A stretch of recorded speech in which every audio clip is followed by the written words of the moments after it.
Hello guys, welcome back to my channel. কেমন আছো তোমরা সবাই? আমি তো খুব ভালো আছি। আজকে যে ভিডিওটা শেয়ার করছি জাস্ট একটা মজার জন্য শেয়ার করছি, তোমাদের দেখানোর জন্য আমরা ভাই বোন একসাথে থাকলে কোন লেভেলের মজা করি আমরা। তো আমরা সন্ধ্যেবেলা বসে বসে ভাবছিলাম কিছু একটা বানাতে হবে, বাট কী বানাতে হবে আমরা জানতাম না। তো হুট করে আমার ভাইয়ের মাথা থেকে বেরোলো আমরা বানাবো যে ম্যাঙ্গো মিল্ক টি। তো তার জন্য আমরা আগে ফার্স্টে যেমন করে লিকার চা বানাই সেরকমভাবে লিকার চা বানিয়েছিলাম। আর তারপরে আমি ম্যাঙ্গো যেহেতু মিল্ক দিই তো ম্যাঙ্গো তো লাগবেই, তো তার জন্য আমি কিউব কিউব করে ম্যাঙ্গোটা কেটে নিচ্ছি, জাস্ট ভিডিও শ্যুট করছিলাম তাই, আর কিছু না।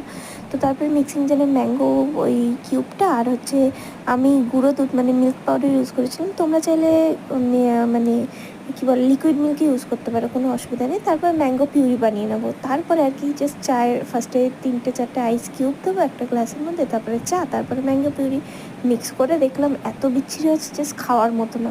তো আমি এই ভিডিওতে তোমাদের সাথে শেয়ার করছি যে আমরা কোন লেভেলের পাগলামো করি সেটা জাস্ট দেখানোর জন্য। তো এই হচ্ছে আজকের ভিডিও। কেমন লাগলো আর পাগল বলো না প্লিজ, এটা হচ্ছে আমাদের ইউনিক আইটেম। ভালো লাগলে সাবস্ক্রাইব করে দিও। Thank you.